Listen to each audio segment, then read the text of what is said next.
Thành Nghị và Dương Tử đóng trong phim mới đã đạt hơn 10.000 lượt xem. 3 cuộc đời, 3 thế giới, một câu chuyện tình bi thảm. Số mệnh như hương trầm không bao giờ tắt, dù có hóa thành tro bụi, dư vị vẫn còn lưu lại 3 đời. Khi xem Hương như vụn, tôi luôn cảm thấy câu này đã giải thích đầy đủ câu chuyện của Doanh Nguyên và Yến Đan. Trình Nghi và Dương Tử, tiên tử CP, đã yêu nhau 3 kiếp trong cuộc đấu kiếm của 6 cõi. Từ những hiểu lầm trên thiên đàng, đến việc nắm tay nhau bước đi trên thế giới loài người, cho đến sự phụ thuộc sống chết trong trận chiến cuối cùng của 6 cõi. Khán giả đã khóc hết nước mắt vì tình yêu bi thảm của họ và thốt lên kinh ngạc trước những hiệu ứng đặc biệt của trận chiến giữa tiên và quỷ. Bộ phim này giống như một nồi mật ong được đun sôi 3 đời, ngọt ngào xen lẫn đắng cay xen lẫn ngọt ngào, khiến người ta không thể dừng lại. Vào đầu câu chuyện, những đám mây trên bầu trời tràn ngập không khí thần tiên, nhưng chúng cũng ẩn chứa những quy tắc lạnh lùng và cứng nhắc. Hoàng đế Anh Nguyên, do Thành Nghi thủ vai, mặc áo choàng trắng thêu rồng vàng, ngồi trên ngai vàng của Cửu Thiên, lông mày nhíu chặt đến mức có thể giết chết một con muỗi. Các vị tiên thần bên dưới báo cáo những chuyện nhỏ nhặt của lục giới, nhưng hắn thậm chí còn không buồn nhấc mí mắt, cứ theo quy luật của thiên đạo mà xử lý. Không ai biết rằng vị hoàng đế có vẻ ngoài tàn nhẫn này lại có một vết sẹo sâu đến mức có thể nhìn thấy xương ẩn trong tay áo, đó là vết sẹo còn sót lại từ lần cuối cùng ông dẹp loạn quân quỷ, và nó vẫn còn đau. Lúc này, Yến Đan, do Dương Tử thủ vai, vẫn là tiên tử Hàm Đan vừa mới biến thân. Cô bé mặc một chiếc váy voan màu hồng và vô cùng tò mò về mọi thứ trên thiên đường. Khi nhìn thấy Ứng Viễn luyện kiếm, nàng liền lén trốn sau một cây cột để quan sát. Cô vô tình giẫm phải mặt dây chuyền bằng ngọc bích và sợ hãi che miệng lại. Cuộc gặp gỡ đầu tiên giữa hai người giống như một trái cây chưa chín, có chút ngượng ngùng và hồi hộp. Yến Đan bị phạt dọn dẹp phòng làm việc của Ứng Viễn. Cô dùng rẻ lau chỗ này chỗ kia, rồi cố tình đặt sách lên giá sách một cách lệch lạc. Khi Doanh Viễn bước vào, cô lập tức đứng nghiêm như một học sinh tiểu học vừa làm sai điều gì đó. Bạn có làm hỏng những cuốn sách này không? Giọng nói của Ứng Viễn lạnh như băng, nhưng Yến Đan đột nhiên lấy hết can đảm. Hoàng thượng, sách là để đọc, không phải để trưng bày. Không ngờ Ứng Viễn lại không hề tức giận. Thay vào đó, anh ta cầm một bản sao của Six Ram Record.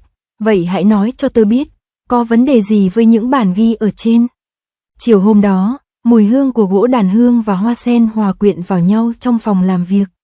Một người nói chuyện nghiêm túc, người kia lắng nghe một cách chăm chú. Ngay cả những đám mây bên ngoài cửa sổ cũng trôi chậm lại. Nhưng số phận luôn thích trêu đùa tôi. Để bảo vệ 6 cõi, Doanh Viễn phải che giấu cảm xúc của mình. Khi nhìn thấy canh hạt sen mà Yến Đan đưa tới, hắn rất thích, nhưng vẫn lạnh lùng nói, sau này đừng đến nữa. Yến Đan sững người tại chỗ, bát canh trong tay suýt nữa thì rơi xuống đất. Nước mắt trào ra trong mắt nàng, nhưng nàng vẫn cố chấp không để chúng rơi xuống. Bệ hạ đừng lo lắng, thần sẽ không làm phiền người nữa. Khi anh quay lại và chạy ra ngoài, anh đâm vào khung cửa. Anh nhăn mặt vì đau, nhưng vẫn cố gắng không ngoảnh lại nhìn. Sau này cô mới biết Ứng Viễn sợ thân phận của anh sẽ mang đến nguy hiểm cho cô, nhưng sự hiểu lầm lúc đó đã như cây gai trong lòng cả hai người. Cuộc hội ngộ ở kiếp thứ hai diễn ra tại thị trấn nước Giang Nam ở thế giới loài người. Inh Doan được tái sinh thành một thầy lang, mang theo hộp thuốc khi đi trên phố, luôn sẵn lòng giúp đỡ khi thấy bất kỳ ai cần giúp đỡ. Yan Đan trở thành chủ hiệu thuốc của thị trấn, cô ấy vẫn vui vẻ và hoạt bát như ngày nào. Khi nhìn thấy vị bác sĩ lạ mặt, mắt cô sáng lên, hộp thuốc của anh thật đặc biệt. Trong đó có cây bạch chỉ không? Ngay khi anh ngẩng đầu lên, cả hai đều sửng sốt. Rõ ràng đây là lần đầu tiên họ nhìn thấy nhau, nhưng trái tim họ như bị thứ gì đó đập mạnh, và họ cảm thấy ấm áp. Một lần, khi thị trấn bị dịch bệnh hoành hành, hai người họ, mặc quần áo bảo hộ, không, quần yếm vải lanh, đã cùng nhau đun thuốc. Tóc họ ướt đẫm mồ hôi. Yến Đan mỉm cười lau mặt, rồi đưa thìa thuốc cho anh thử xem, có đủ đắng không? Anh nhấp một ngụm, nhíu mày vì quá đắng, nhưng vẫn gật đầu, đủ rồi, chỉ có đắng mới chữa được bệnh. Đêm đến, họ ngồi bên lò thuốc và cùng nhau ngủ thiếp đi. Ánh trăng chiếu lên khuôn mặt họ như một lớp gạc mỏng. Nhưng những ngày yên bình không kéo dài được lâu, và lũ tay sai của quỷ dữ đã lan sang thế giới loài người. Một đêm nọ, một nhóm quỷ có cánh bất ngờ tấn công thị trấn, ngọn lửa bốc lên trời và tiếng kêu thảm thiết.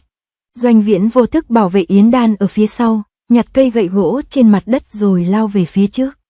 Mặc dù không có phép thuật nhưng ông vẫn dũng cảm như vị hoàng đế ngày xưa.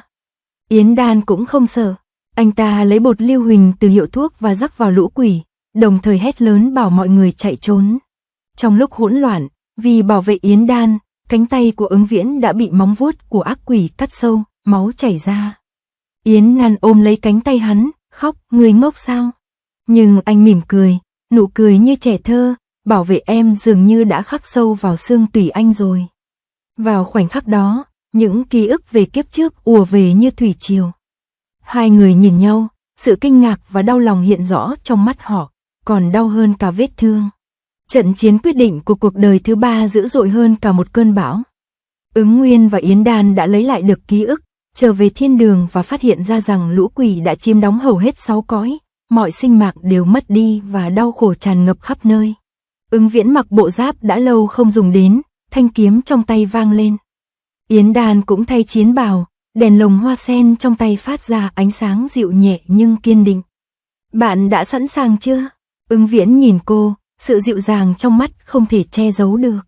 Yến Đan gật đầu, ta đã chuẩn bị từ lâu rồi. Lần này, ta sẽ không để ngươi một mình gánh vác nữa. Trên chiến trường giữa tiên và quỷ, ánh sáng vàng và năng lượng ma quỷ đan xen vào nhau. Thanh kiếm của Ứng Nguyên đâm xuyên qua ngực tên tướng quỷ, hắn cũng bị trúng một mũi tên ẩn, máu nhuộm đỏ chiếc áo choàng trắng của hắn. Yến Đan bay tới đỡ lấy hắn, nước mắt rơi lã chã, Ưng Nguyên, bám chặt vào.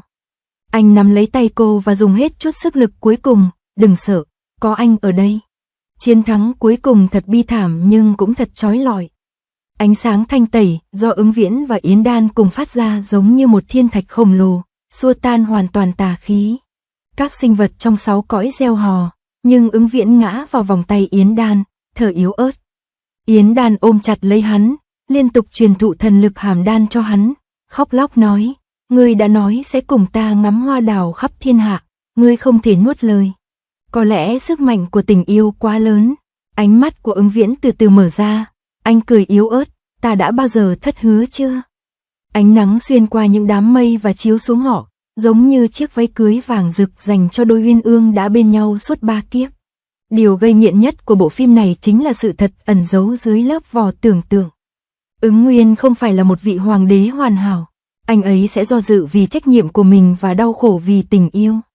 Yến Đan không phải là một nàng tiên ngây thơ, cô ấy sẽ bị tổn thương và buồn bã, nhưng cô ấy luôn giữ được lòng tốt và lòng can đảm của mình.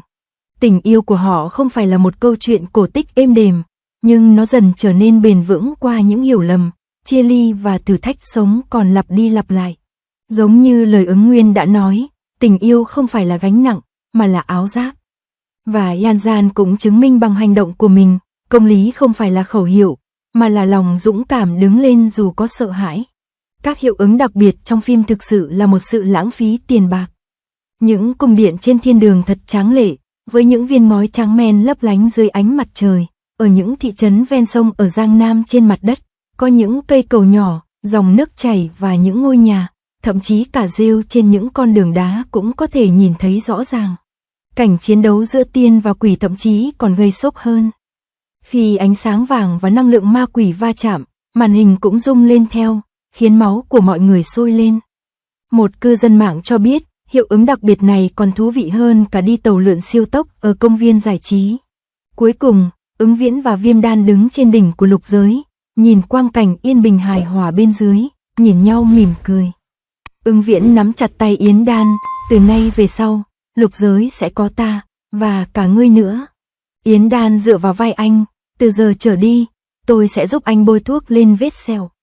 Trầm hương ở phía xa vẫn còn cháy, làn khói xanh cuộn tròn mang theo hương thơm thoang thoảng bay về phía bầu trời xa xăm, như đang kể câu chuyện về tình yêu và sự che chở kéo dài 3 kiếp. Bộ phim này cho chúng ta thấy rằng tình yêu và trách nhiệm không bao giờ đối lập nhau. Giống như Ứng Nguyên và Yến Đan, họ không chỉ bảo vệ người dân trong 6 cõi mà còn gìn giữ tình yêu của họ dành cho nhau. Trong cuộc sống, chúng ta thường phải đối mặt với sự lựa chọn như sau, theo đuổi hạnh phúc nhỏ bé của riêng mình hay gánh vác trách nhiệm đúng đắn.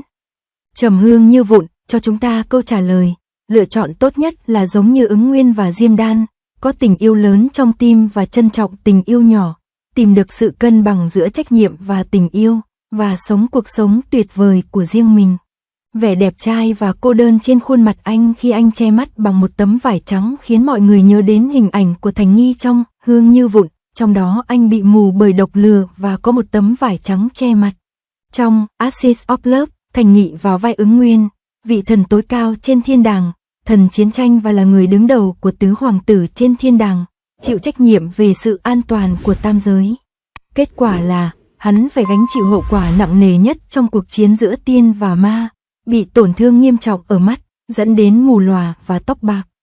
Do độc hỏa, tâm trí hắn cũng bị hưng cảm từng cơn. Để tránh làm hại người khác, Ứng Nguyên, người luôn quan tâm đến tam giới, đã tự nhốt mình ở rìa địa cầu. Trên vách đá, chàng mặc đồ trắng, mặt che khăn trắng, hơi tiều tụy lạnh lẽo, tràn ngập nỗi cô đơn và hoang vắng. Tuy nét mặt không rõ ràng, nhưng nỗi cô đơn toát ra từ chàng lại khiến người ta đau lòng. Về sau, mối quan hệ giữa chàng và Yến Đan trên vách đá lại tràn ngập vẻ đẹp bi thương. Thành Nghị cũng lột tả hoàn hảo tính cách lạnh lùng và tâm trạng chờ chết của Doanh Nguyên sau khi mù lòa, khiến khán giả vô cùng cảm động. Họ vừa thương cảm cho sự bất lực của anh, vừa xót xa cho cảnh anh phải một mình chịu đựng độc dược dù đã hy sinh vì tam giới. Thành Nghị, sinh năm 1990, chính thức ra mắt vào năm 2011 với vai diễn trong bộ phim truyền hình Đường Cung Mỹ Nhân.